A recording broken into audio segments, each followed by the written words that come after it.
Nós estamos no curso de formação de mediadores de leitura, oficina 4, módulo 2. O que essa história tem a ver com o mundo em que vivo? Nessa oficina, nós estamos olhando para duas situações limites ou duas situações extremas que as pessoas usam nos processos de leitura, compreensão, interpretação e inferência dos textos literários. Uma visão diz assim: a arte vale pela arte. Um poema é bonito se for bonito, uma história é boa se ela me divertiu, me fizer sofrer ou me trouxer um sentimento que eu estou buscando, pode ser até um sentimento de medo, de terror, então vale pelo que é. Outro diz assim, essa obra literária só vale se ela falar da etnia, cor ou raça que me interessa, com a qual eu me filio, a quem eu presto solidariedade, com quem eu faço aliança, se falar do meu país, se falar da realidade, do que as pessoas têm como sendo a realidade, né? Então, assim, quando a gente lida com literatura, é outro mundo, mas é este mundo, porque, como diz lá o Moraes Moreira, não há outro mundo. Então, todo conto, por mais fantástico que seja, ele diz respeito, sim, a esse mundo. Se ele for espacial, se ele se passar em Marte, se ele passar em qualquer lugar, nós podemos trazer esse diálogo para a vida e, conforme o tempo, a hora, o lugar e as pessoas, nós faremos essa leitura. E nós também não deixaremos de considerar o tempo, o lugar e o modo em que esta obra foi produzida. Por isso nós trazemos aqui, para esta reflexão, As Aventuras de Alice no País das Maravilhas, de Lewis Carroll. Nós vamos ler o primeiro trecho do capítulo 1, que tem esse subtítulo Na Toca do Coelho. Alice estava começando a ficar muito cansada de estar sentada ao lado da irmã na ribanceira e de não ter nada que fazer. Espiara uma ou duas vezes o livro que estava lendo, mas não tinha figuras nem diálogos. E de que serve um livro, pensou Alice, sem figuras nem diálogos? Assim, refletia com seus botões, tanto quanto podia, porque o calor a fazia se sentir sonolenta e burra. Se o prazer de fazer uma guirlanda, então ela refletia com seus botões, se o prazer de fazer uma guirlanda de margaridas valeria o esforço de se levantar e colher flores, quando de repente um coelho branco de olhos cor-de-rosa passou correndo por ela. Não havia nada de tão extraordinário nisso. Nem Alice achou assim tão esquisito ouvir o coelho dizer consigo mesmo: ai, ai, ai, ai, vou chegar atrasado demais. Quando pensou sobre isso mais tarde, ocorreu-lhe que deveria ter ficado espantada, mas na hora tudo pareceu muito natural. Mas quando viu o coelho tirar um relógio do bolso do colete e olhar as horas e depois sair em disparada, Alice se levantou num pulo porque constatou subitamente que nunca tinha visto antes um coelho com um bolso de colete, nem com um relógio para tirar de lá. Ardendo de curiosidade, correu pela campina atrás dele, ainda há tempo de vê-lo se meter a toda pressa numa grande toca de coelho debaixo da cerca. No instante seguinte, lá estava Alice se enfiando na toca atrás dele, sem nem pensar de que jeito conseguiria sair depois. Por um trecho, a toca de coelho seguia na horizontal, como um túnel. Depois, se afundava de repente, tão de repente, que Alice não teve um segundo para pensar em parar antes de se ver despencando num poço muito fundo. Ou o poço era muito fundo, ou ela caía muito devagar, porque enquanto caía, teve tempo de sobra para olhar à sua volta e imaginar o que iria acontecer em seguida. Primeiro, tentou olhar para baixo e ter uma ideia do que a esperava, mas estava escuro demais para se ver alguma coisa. Depois olhou para as paredes do poço e reparou que estavam forradas de guarda-louças e estantes de livros. Aqui e ali viu mapas e figuras pendurados em pregos. Ao passar, tirou um pote de uma das prateleiras, o rótulo dizia geleia de laranja, mas para seu grande desapontamento, estava vazio. Como não queria soltar o pote por medo de matar alguém, deu um jeito de metê-lo num dos guarda-louças porque passou. Então esse é o trecho que a gente vai ler da Alice no País das Maravilhas. Numa narrativa, o cenário é composto por 3 elementos: quem, quando e onde. Então vamos ver esse cenário de Alice. Tudo isso para a gente olhar, né, qual é a conexão que tem a ficção com o mundo em que vivemos, ou como o concebemos. Como é que eu vejo o onde em Alice no País das Maravilhas? Alice estava começando a ficar muito cansada de estar sentada ao lado da irmã ribanceira. Então, esse é o onde. É um onde congruente. Espiara uma ou duas vezes o livro. Então, esse livro também passa a ser um onde, porque a história ela passa a negociar entre aquilo que é congruente, no que as pessoas comumente chamam de realidade, e aquilo que sucede dentro de um livro onde tudo é permitido. Então, também o livro aqui é um onde, porque esse livro não tinha figuras nem diálogos, né? Um onde ela pudesse se depositar, digamos aqui. Vamos olhar para o quando nesse trecho de Alice. Quando de repente, então, por que a gente olha para o quando? Uma indicação de mudança no tempo pode mudar, pode trazer uma transformação na história. Aqui inicia uma fase que denominamos problemas, que está no estágio da narrativa denominado complicação. Quando de repente um coelho branco, então o sinal de tempo, quando de repente um coelho branco de olhos cor-de-rosa passou correndo por ela. Quem é que está nessa narrativa? Um coelho branco, cor-de-rosa. Então, tem um quem não congruente com os dois que já haviam sido apresentados. Quem é que está na história? Alice e a irmã. Esses são tidos como congruentes. Mas, de repente, eu tenho um quem não congruente, que é um coelho branco com olhos cor-de-rosa. Então, eu já começo essa convivência do congruente com o não congruente. Não havia nada de tão extraordinário nisso. Nisso aqui recupera o coelho cor-de-rosa, né? O coelho, ao falar, reforça que há outro universo distinto do congruente. Então, não havia nada de tão extraordinário nisso. Nem Alice achou assim, tão esquisito, ouvir o coelho dizer consigo mesmo: ai, ai, ai, ai, vou chegar atrasado, né? Então, o conteúdo da fala do coelho já naturaliza a presença dele, falante. Então, há dois pressupostos. O de que ele se dirige a um lugar, chegar, ai, ai, vou chegar atrasado demais, né? E outro que é o tempo que ele chegará será atrasado. E aqui o autor já nos envolve com essa ideia de saber onde é que ele vai chegar e por que ele está chegando atrasado, tá? Então, o não congruente já entra na nossa imaginação. A reflexão nessa nossa metodologia é toda fala ou pensamento. Então, quando pensou sobre isso, esse é o comentário de Alice depois de ai, ai, vou chegar atrasado demais, que é a fala do coelho. Então, quando pensou sobre isso, mais tarde, ocorreu a Alice que deveria ter ficado espantada, mas na hora tudo pareceu muito natural. Então, nessa reflexão, Alice naturaliza a fala do coelho, né? Quando pensou sobre isso, mais tarde ocorreu que deveria ter ficado espantada, mas na hora tudo lhe pareceu muito natural. E é esse o jogo que o Lewis Carroll está nos trazendo, que é o congruente e não congruente, e aqui eu já não fico esperando mais que haja só seres humanos que pisam um gramado. Mas quando viu o coelho tirar um relógio de bolso do colete e olhar as horas e depois sair disparado, então o marcador de tempo aqui, quando sinaliza a mudança na percepção de Alice. O relógio e o colete seguem construindo o não congruente. Quando viu o coelho tirar um relógio de bolso do colete e olhar as horas e depois sair disparada, Alice se levantou num pulo porque constatou subitamente que nunca tinha visto antes um coelho com bolso de colete nem com relógio para tirar de lá. Então, a convivência entre os dois quens, Alice, um quem congruente, e o outro não congruente, o coelho, já está aqui fazendo essa fusão. E a marcação do tempo, para indicar o movimento. Na narrativa está marcado por num pulo, num pulo, pode ser um pulo, mas aqui é um pulo, um salto, um pequeno salto de tempo. Um onde de novo. E ardendo de curiosidade, correu pela campina atrás dele, ainda há tempo de vê-lo se meter com toda a pressa numa grande toca de coelho debaixo da cerca. Esse debaixo da cerca, grande toca, ainda pode soar como congruente.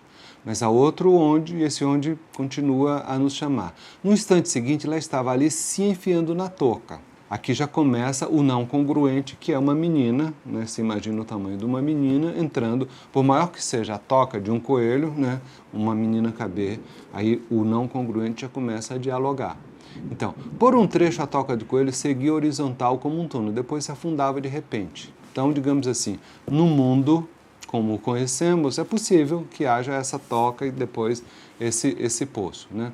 Aí vai, tão de repente que Alice não teve um segundo de pensar em parar antes de se ver despencando. Então, este quando aqui, tão de repente que, né, marca a brusca transição do congruente para o não congruente. Aqui, 3 marcas, quando, onde e quem. Ou o poço era muito fundo, onde, ou ela, o quem da Alice, caía muito devagar, o quando, o tempo, porque enquanto caía teve tempo de sobra para olhar à sua volta e imaginar o que iria acontecer em seguida. Então, o quando, o onde e o quem já abandonam o status do congruente, e agora, que antes era alternado e agora é outro mundo que a gente está entrando. Primeiro tentou olhar para baixo e ter uma ideia do que a esperava, mas estava escuro demais para se ver alguma coisa. Depois olhou para as paredes do poço. Já está no tempo, quando não congruente, pois o tempo não flui de acordo com o esperado corriqueiro, segundo as leis da gravidade, né, da velocidade de ela cair. E reparou que estavam forradas as estantes, as paredes do poço estavam forradas de guarda-louças e estantes de livros. Aqui e ali viu mapas e figuras penduradas em pregos. Este onde, para as paredes, já é o não congruente puro daqui para frente.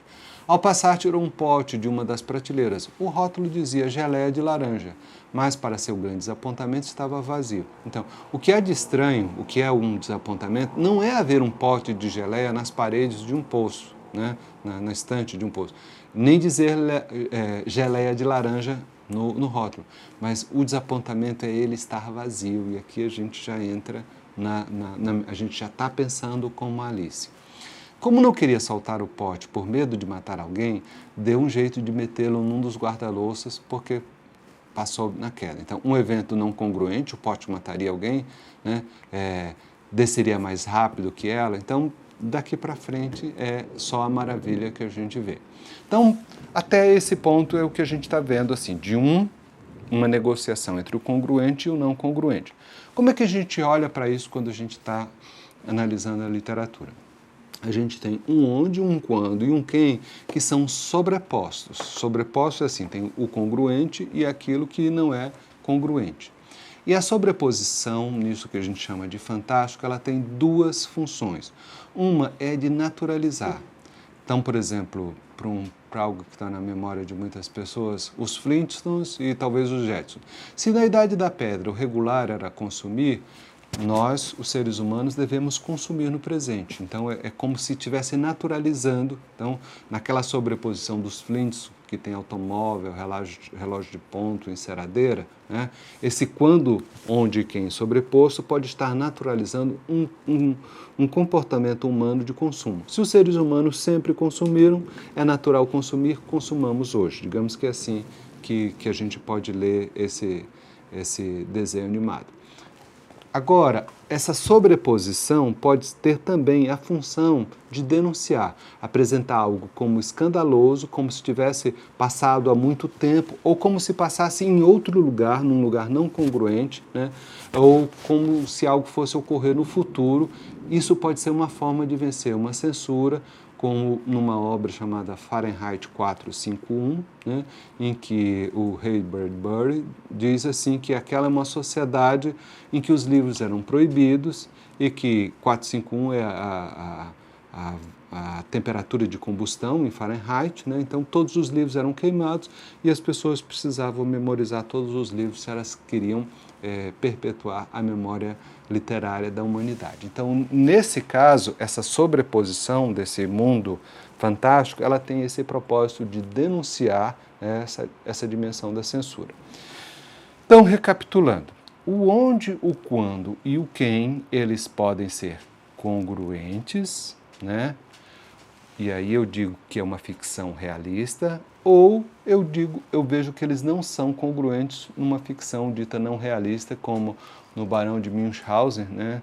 uma série de contos alemães que tem uma situação em que o barão diz que se puxa, ele estava atolado, ele e o seu cavalo estavam atolados de uma maneira tão forte e não havia como sair dali, que ele puxa a si próprio e ao cavalo pelos cabelos, e essa é a única maneira de ele sair dali. Então isso é o fantástico, é o assombroso, né, o não natural. Para que a sobreposição? E aí a gente pode olhar nos contos todos, no maravilhoso que a gente lê, por que aparece a sobreposição? Por exemplo, na fábula, para que aparece? Eu tenho, em geral, seres que são animais, esses animais são falantes, né? Para que serve isso? Para denunciar? Para moralizar? Eu ainda não sei, eu terei que olhar cada uma dessas fábulas para saber o que está acontecendo. Então vamos olhar a sobreposição e Alice. Agora um outro trecho que é no campo de croquet da rainha. Croquet é esse nome que em português é toque em boque, esse jogo, né, que se faz com as bolas, né, e um toque. Então é a primeira vez que Alice se avista com a rainha de copas. A rainha! A rainha! E imediatamente os 3 jardineiros se jogaram de bruços no chão. Ouviu-se o som de muitos passos e Alice olhou em volta, ansiosa por ver a rainha. Primeiro, vieram 10 soldados carregando paus. Tinham todos o mesmo formato dos 3 jardineiros. Eram alongados e chatos, com as mãos e os pés nos cantos. Em seguida, os 10 cortesãos. Estes estavam enfeitados com losangos vermelhos da cabeça aos pés e caminhavam de 2 a 2, tal como os soldados. Depois vinham os convidados, na maioria reis e rainhas, e entre eles Alice reconheceu o coelho branco. Falava depressa, nervosamente, sorria de tudo que era dito e passou sem anotar. Seguia-os o valete de copas, transportando a coroa do rei numa almofada de veludo vermelho. E, por fim, fechando esse grande cortejo, vieram o rei e a rainha de copas. Alice teve muita dúvida quanto à conveniência de se deitar de bruços como os 3 jardineiros, mas não conseguiu se lembrar de jamais ter ouvido falar de uma regra dessa nos cortejos. Aliás, de que serviria um cortejo, pensou, se todos tivessem de ficar de bruços sem poder vê-lo? Assim, continuou onde estava e esperou. A rainha disse num tom severo: "Quem é essa?" A pergunta foi dirigida ao valete de copas, que, em resposta, apenas se curvou e sorriu. "Idiota!" disse a rainha, jogando a cabeça para trás com impaciência. E, voltando-se para Alice, continuou: "Qual é o seu nome, criança?" "Meu nome é Alice, para servir a vossa majestade", disse Alice, muito polidamente, mas acrescentou com seus botões: "Ora, não passam de um baralho, não preciso ter medo deles." "E quem são esses?" quis saber a rainha, apontando os 3 jardineiros deitados em volta da roseira, pois, como estavam de bruços e tinham nas costas o mesmo padrão que o resto do baralho, ela não tinha como saber se eram jardineiros, soldados, cortesãos ou 3 de seus próprios filhos. "Como eu poderia saber?" disse Alice, surpresa com a própria coragem. "Isso não é da minha conta." A rainha ficou rubra de fúria e, depois de fuzilá-la com os olhos por um momento, como uma fera selvagem, gritou: "Cortem-lhe a cabeça! Cortem-lhe a cabeça!" Então, parou aqui a leitura desse trecho. Então, como que a gente pode pensar a respeito dessa sobreposição em Alice, criando o maravilhoso? Uma hipótese: para burlar qualquer tipo de censura. Será que foi para isso que ela escreveu? Para pregar uma subversão que não podia ser pregada abertamente? Para ridicularizar figuras despóticas e autoritárias? Só se confirmam tais hipóteses ao se verificar quando e onde e por quem a obra foi escrita, foi impressa, foi produzida e quando e onde essa obra é lida. Então, Alice no País das Maravilhas foi publicado em 4 de julho de 1865. Ela é uma das obras mais célebres do gênero literário que se chama de nonsense, mas para nós aqui é o maravilhoso, é o fantástico. Vitória foi uma rainha do Reino Unido e da Irlanda de 1837 até a sua morte aos 81 anos e também imperatriz na Índia a partir de 1876. Então, a obra foi publicada em 1865, em pleno governo da Vitória, que já governava de 1837 e seguiu governando até perto do século passado.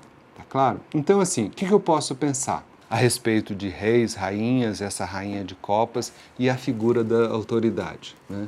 Então, é algo para pensar, para raciocinar, e o mediador ou mediadora de leitura fará isso com os seus ouvintes, auditores e co-leitores, ok?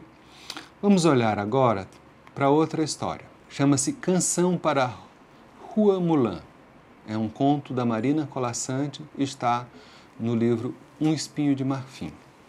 Donzela, quando soube que o inimigo ameaçava as fronteiras do seu país, vestiu a couraça de couro de rinoceronte, cingiu o elmo e partiu para a guerra. Durante anos, seus negros cabelos esvoaçaram nas batalhas. Os generais compuseram canções em seu louvor. E muitos cavalos trocou que tombavam sob as flechas. Nos exércitos, ao pé das fogueiras, contavam-se os seus feitos. Mas, rechaçado o inimigo, apagaram-se as fogueiras e os soldados voltaram para suas casas. Pendurada num prego, a couraça sem serventia se cobre de poeira. Muitos fios brancos rajam os cabelos da donzela, que não aprendeu a fiar, que não aprendeu a tecer, e que agora, debaixo de um salgueiro, dorme e dorme com sua espada expulsando inimigos para além das fronteiras do sonho. Então, todos os elementos para trazer essa história. Então, como que eu faço para examinar essa história? Eu pergunto, quem é que está nessa história? E o quem é que é? Tem um nome? Está representado por uma função, né? Então, o conto se chama Canção para a Rua Mulan. Então, Mulan é o quem. E ela é uma donzela, tá? Então, esse é o quem dessa história. Outro quem que aparece, os generais compuseram canções, é outro quem que aparece. Muitos cavalos trocou, né? Okay? Isso é outro quem. Mas rechaçado o inimigo é um quem, embora não tenha nome. A donzela, ela continua sendo tratada como donzela, uma donzela que não aprendeu a tecer. Onde que sucede essa história? Tá? Num país onde as pessoas podem se chamar Rua Mulan. Não sei. Né? Quando que isso acontece? Como é que eu sei do quando isso acontece? Quando soube que o inimigo ameaçava as fronteiras de seu país, esse é o onde da história, vestiu a couraça. Então eu sei do quando que nesse tempo os soldados, né, vestiam couraças. Era uma couraça de couro de rinoceronte. Cingiu o elmo. Então esse é um tempo em que as pessoas usam elmo, né, e partiu para a guerra. Como que eu sei do tempo? Eu sei porque muitos cavalos ela trocou que tombavam sob suas flechas. Então, não era uma guerra, por exemplo, com armas de fogo, era uma guerra com flechas. Nos exércitos, ao pé das fogueiras, contavam-se os seus feitos. Mas, rechaçado o inimigo, apagaram-se as fogueiras. Então, esse é um tempo em que a iluminação e talvez a comida fosse feita à beira de fogueiras. Os soldados voltaram para suas casas. Pendurada num prego a couraça, então isso ainda me diz do onde e do quando. Os fios brancos me dizem do quando, rajam os cabelos da donzela, né? Então ela segue sendo donzela. Uma donzela que não aprendeu a fiar. Então, quando se diz que não aprendeu a fiar, há um pressuposto de que donzelas aprendem a fiar. Que não aprendeu a tecer. O pressuposto do tempo, do onde e do quando ela viveu, é que donzelas aprendiam a tecer. E que agora, debaixo de um salgueiro, dorme com sua espada. Então, ela ainda usa uma espada. Isso me diz do quando. Então, assim, expulsando inimigos para além das fronteiras do sonho. Então, as perguntas quem, onde, quando, o que fez, o que resultou dos feitos e o que isso tem a ver com o nosso mundo. Então, assim, qual é o papel das donzelas no nosso mundo? Qual é o papel das mulheres no nosso mundo? Né? Se alguém faz uma guerra, o que acontece? Né? As mulheres são chamadas, não são chamadas, e quando acaba a guerra, o que elas farão? Né? Há belas histórias a respeito disso e que elas eram válidas nesse país da rua Mulan, né? E talvez eles sejam válidos até hoje. E quais são as situações análogas dos papéis ou dos lugares que as mulheres ocupam em certas circunstâncias? Uma outra história que eu quero ler para vocês, que está nos contos tradicionais do Brasil. É uma história que foi nos trazida pelo Câmara Cascudo, que se chama O Compadre da Morte.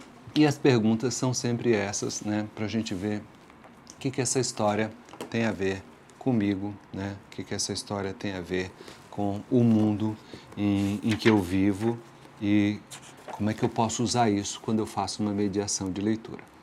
O Compadre da Morte. Diz que era uma vez um homem que tinha tantos filhos que não achava mais quem fosse seu compadre. Nascendo mais um filhinho, saiu para procurar quem o apadrinhasse e, depois de muito andar, encontrou a morte, a quem convidou. A morte aqui é representada com M maiúsculo, como sendo um personagem. A morte aceitou e foi a madrinha da criança. Quando acabou o batizado, voltaram para casa e a madrinha disse ao compadre: Compadre, quero fazer um presente ao meu afilhado e penso que é melhor enriquecer o pai. Você vai ser médico de hoje em diante e nunca errará o que disser. Quando for visitar um doente, me verá sempre. Se eu estiver na cabeceira do enfermo, receite água pura que ele ficará bom. Se eu estiver nos pés, não faça nada porque o caso é perdido. O homem assim fez. Botou aviso que era médico e ficou rico do dia para a noite porque não errava. Olhava o doente e ia logo dizendo: este escapa. Ou então, tratem do caixão dele. Quem ele tratava ficava bom. O homem nadava em dinheiro. Vai um dia adoeceu o filho do rei e este mandou buscar o médico, oferecendo uma riqueza pela vida do príncipe. O homem foi e viu a morte sentada nos pés da cama. Como não queria perder a fama, resolveu enganar a comadre e mandou que os criados virassem a cama. Os pés passaram para a cabeceira e a cabeceira para os pés. A morte, muito contrariada, foi-se embora resmungando. O médico estava em casa um dia quando apareceu sua comadre e o convidou para visitá-la. Eu vou, disse o médico, se você jurar que voltarei. Prometo, disse a morte. Levou o homem num relâmpago até sua casa. Tratou-o muito bem e mostrou a casa toda. O médico viu um salão cheio de velas acesas de todos os tamanhos, umas já se apagando, outras vivas, outras esmorecendo. Perguntou o que era.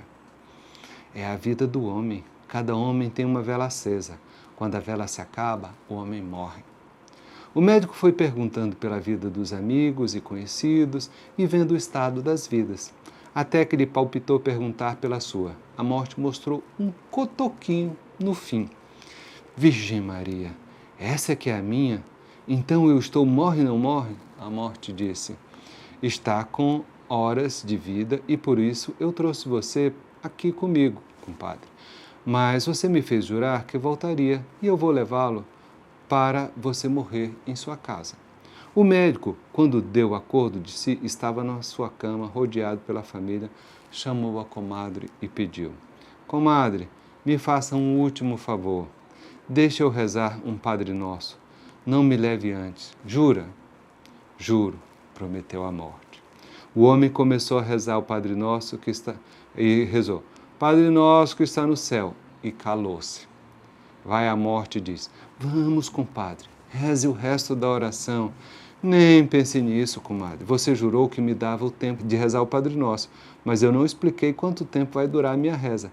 Vai durar anos e anos. A morte foi-se embora, zangada pela sabedoria do compadre.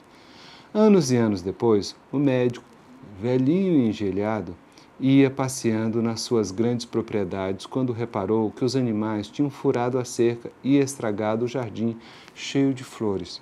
O homem, bem contrariado, disse: Só queria morrer para não ver uma miséria destas. Não fechou a boca e a morte bateu em cima, carregando-o. A gente pode enganar a morte 2 vezes, mas na terceira é enganado por ela. Essa história foi contada pelo João Monteiro, recolhida em Natal, no Rio Grande do Norte. Nesta oficina, nós estamos nos perguntando o que essa história tem a ver com o mundo em que vivo. Então, Quando eu escolho uma história como O Compadre da Morte, o mediador de leitura lê, a mediadora de leitura lê e analisa quem está nessa história, quando acontece essa história, onde acontece essa história, quais são os sucessos dessa história e o que essa história tem a ver com a ética do mundo em que eu vivo, que nós vivemos e que vivem os leitores ou auditores. Então, este é o curso de formação de mediadores de leitura e nós estamos examinando o que uma obra tem a ver com o mundo em que vivemos.